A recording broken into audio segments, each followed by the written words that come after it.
friends, j'espère que vous allez bien. Aujourd'hui on va parler de comment on peut faire pour économiser énormément d'argent sur ses courses. Les courses c'est quelque chose qu'on est tous obligés d'acheter, sauf pour si on a une petite ferme derrière chez nous et un petit jardin tout sympa. Mais sinon on est obligé de passer par là, c'est une dépense obligatoire. Dans notre famille on est arrivé à un point, un moment, il y a quelques mois où on s'est dit ce n'est plus possible, là on dépense vraiment trop sur la nourriture. Pourtant on avait l'impression de ne pas forcément très bien manger, mais actuellement je vous ai pas caché, on essaie vraiment d'économiser un max surtout parce qu'on aimerait trop acheter une maison un jour, mais il faudra avoir de l'argent de côté et du coup l'endroit de notre budget on s'est dit on peut vraiment faire des petits sacrifices, on pourrait vraiment améliorer, c'est au niveau de la nourriture. Sans attarder, je vais vous montrer comment moi je fais pour planifier mes repas dans une manière qui soit un peu de l'ordinaire mais qui nous fait économiser beaucoup plus que quand on essaie de les planifier d'une manière traditionnelle.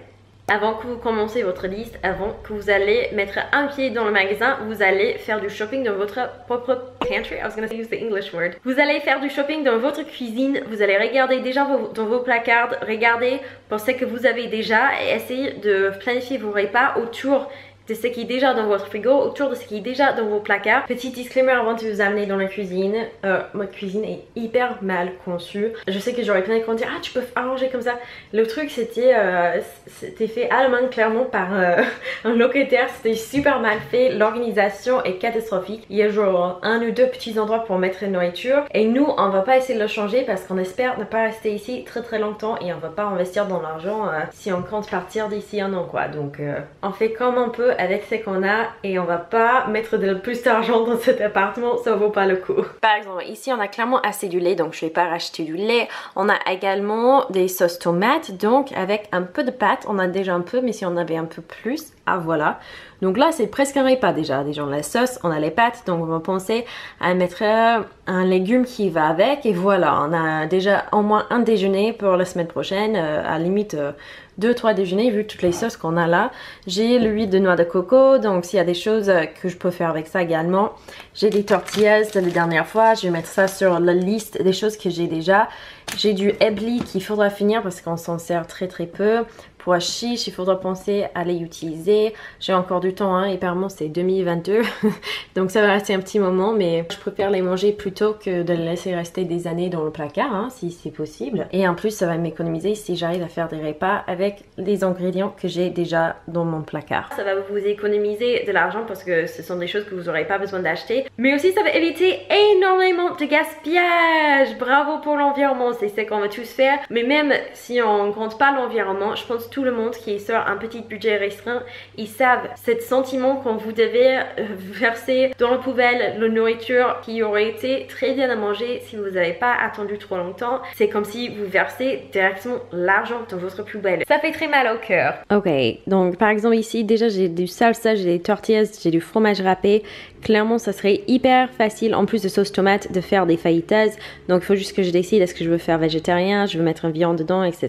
Je pourrais regarder sur les différents sites pour les affaires et déjà ça c'est presque un repas en lui-même quoi. J'aurais juste besoin de prendre les petits accompagnements plutôt que d'acheter tous les ingrédients pour tout un nouveau repas. Une fois que vous aurez fait votre petite liste de ce que vous avez déjà dans vos placards, vous allez regarder dans les publicités pour vos supermarchés du coin, les supermarchés que vous fréquentez régulièrement.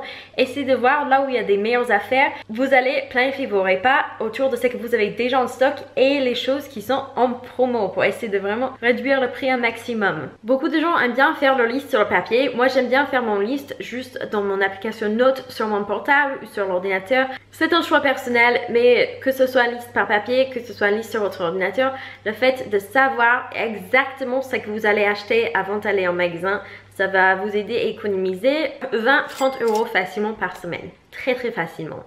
Il existe des sites internet où vous pouvez taper les ingrédients que vous avez déjà chez vous et ils vont vous fournir les petites recettes, les choses que vous pouvez faire avec uniquement ces ingrédients et ça va vous aider aussi à avoir des idées de recettes que vous pouvez faire avec ce que vous avez déjà, mélangé avec ce qui est en promo dans les magasins. Comme ça, vous n'avez pas trop prendre les têtes pour remplir les petits jours sur le calendrier pour savoir ce que vous allez acheter, etc. Ça va être plutôt facile. Nous, on laisse toujours au moins 2 jours de triche. Alors, c'est pas 2 jours de triche comme vous avez avez pour les régimes ou c'est les jours où vous pouvez manger tout n'importe quoi. Mais c'est 2 jours où on fait des repas qui sont pas vraiment des repas. Genre ça va être le pizza, ça va être le repas surgelé parce qu'il arrive toujours dans notre famille des moments dans la semaine où on n'a pas le temps de cuisiner. On se dit, ah c'est bien de tout faire à la maison, de tout faire tous ces repas maison bien coupés par maman avec amour et tout. Et puis à le moment où je suis en train de travailler et je me rends compte, ah je dois chercher ma fille en 5 minutes et j'ai même pas démarré l'eau à bouillir pour faire des pâtes. Vraiment il y a 0 temps qui me reste. Et le fait d'avoir 1 ou 2 repas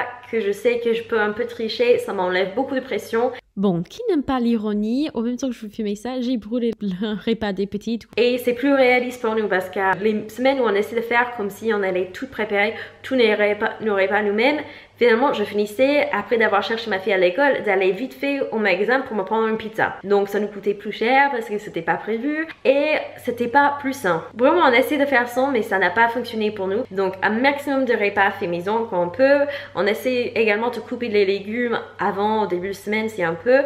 Mais si on peut pas, c'est bien quand même d'avoir des petits repas d'urgence. Ce planning que vous allez faire, ça va vraiment être un planning général. Ne vous inquiétez pas, si finalement vous allez manger les repas de jeudi le mardi, ça tue personne. Nous aimons bien aussi laisser 1 ou 2 repas où c'est vraiment uniquement pour finir les restes de tout ce qu'on avait fait plus tôt dans la semaine. Mais ça vous permet encore de ne pas faire de gaspillage parce que souvent il y a des petits restes repas.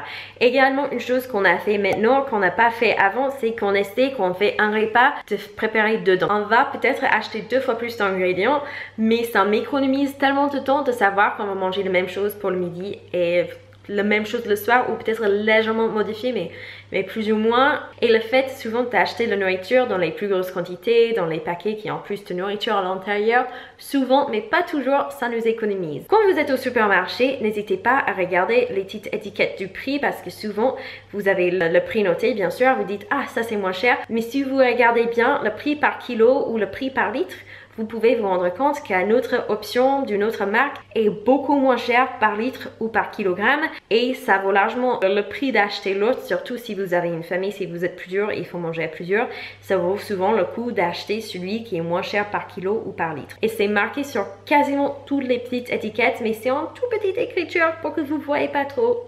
L'idéal, et c'est quelque chose que j'arrive pas trop à faire parce qu'on n'a pas assez de place de notre congèle, mais si on avait un congèle supplémentaire, je ferais absolument ça. Ce serait plutôt que de faire 2 repas dans un, j'essaierais de cuisiner 3 repas dans un coup. Ça va être par exemple, je vais faire 3 lasagnes parce que je suis déjà en train de faire le sauce, ça me prend pas plus de temps de faire une plus grosse quantité. Et je vais congeler le 3e. Il y a plein de recettes que vous pouvez regarder sur Pinterest pour les repas congelés. Il y a énormément de choses qui congèlent trop bien. Et ensuite, vous avez juste à les sortir du congèle, hop, les mettre tout de suite au four. Et vous avez un repas tout de suite fait sans avoir besoin de faire le moindre effort. Ça, c'est super pour faire à l'avance si vous pouvez. Nous ne pouvons pas actuellement. Pour nous, ça ne vaut pas le coup d'acheter un congélateur séparément juste pour ça. Actuellement, mais peut-être qu'on aura notre propre maison, c'est quelque chose à investir. Bref, en lien avec cette astuce, n'hésitez pas à aller regarder sur internet des choses qui peuvent se congeler. Par exemple, le beurre, ça se congèle super bien. Donc si vous achetez du beurre toute la semaine et une semaine, vous remarquez que le beurre est à moins de 50%, n'hésitez vraiment pas à prendre 3/4 beurre et les mettre au congèle. Ensuite, quand vous avez besoin, vous allez juste le sortir de congèle, ça va décongeler et plutôt que de racheter le beurre toutes les semaines, vous l'avez pris une fois beaucoup moins cher que d'habitude et ça va vous économiser. C'est des petites économies, mais vous savez, surtout quand vous allez acheter de nourriture pour beaucoup de monde, les petites économies s'ajoutent. N'hésitez pas à regarder également pour votre magasin quand ils ont les meilleurs promos dans la semaine. Parfois, ils ont une journée de la semaine où c'est beaucoup moins cher que d'autres. Nous, par exemple, pour tout ce qui est viande, vous pouvez prendre la viande qui va bientôt expirer le vendredi. Le vendredi, c'est la journée où vous avez vraiment le plus d'options, mais il faut y aller vite. Et la viande se congèle hyper bien. Et bien sûr, la viande est souvent la partie la plus chère des courses, donc si vous arrivez à éliminer la viande ou à manger moins, ça va vous économiser encore plus. Regardez également les fruits, comment savoir s'ils sont bien mûrs ou pas, comment savoir s'ils se congèlent, comment savoir toutes ces genres de choses là. Il y a plein de sites sur Pinterest, vous pouvez voir plein d'articles qui vont vous dire comment savoir si votre fruit est mûr ou pas. Et surtout, il y a certains fruits que si vous les achetez pas plus ou moins mûrs, c'est possible qu'ils vont jamais mûrir et ça va être vraiment l'argent jeté dans la poubelle. Donc c'est important de savoir identifier, aussi d'identifier pour que vous achetez pas non plus les choses qui sont trop mûres. C'est toutes les petites choses qui font des petites économies qu'au fur et à mesure du temps ça s'ajoute. Par exemple les pastèques, beaucoup de gens ne savent pas, mais vous aimez une pastèque, quand vous toquez dessus, ça sent un peu vide à l'intérieur, mais l'astuce que j'ai appris récemment que je ne savais jamais qui fait toutes les différences au niveau du goût, c'est de regarder pour les pastèques où la petite partie où vous avez moins de couleur, il n'y a pas de couleur verte, vous aimeriez que cette zone-là soit jaune. Si c'est blanc, ça n'aura pas beaucoup de goût, ça va pas être très très sucré, mais le plus que c'est jaune, normalement, le mieux que ça va être le pastèque. C'est ainsi qu'au fur et à mesure des dernières 2-3 ans, j'ai évité d'acheter plein de pastèques bidons. Mais pour toutes les fruits, il y a des astuces comme ça. Et le plus grande astuce, c'est d'essayer vraiment de tenir à faire votre shopping pour vos courses qu'une fois par semaine. Souvent, on pense en faisant plein de petites courses que ça va être moins cher, mais finalement, ça revient toujours plus cher. C'est beaucoup moins cher d'acheter tout dans un coup et vraiment vous limiter. Parfois, vous allez dire, ah, je veux juste des chips aujourd'hui, ça ferait bien avec les repas ou autre. Mais est-ce que vous avez besoin de chips? Non, si ce n'était pas prévu dans votre liste initiale, vous n'avez pas vraiment besoin et essayez vraiment de tenir à la liste, à la lettre. Le plus que vous tenez à ça, le moins cher que vous allez dépenser au long terme sur vos courses. Avec ça, je vous fais des très gros bisous. Je vous souhaite une très bonne shopping, moins cher, avec moins de gaspillage et qui sera plus efficace. Je vous fais des très gros bisous. Ciao!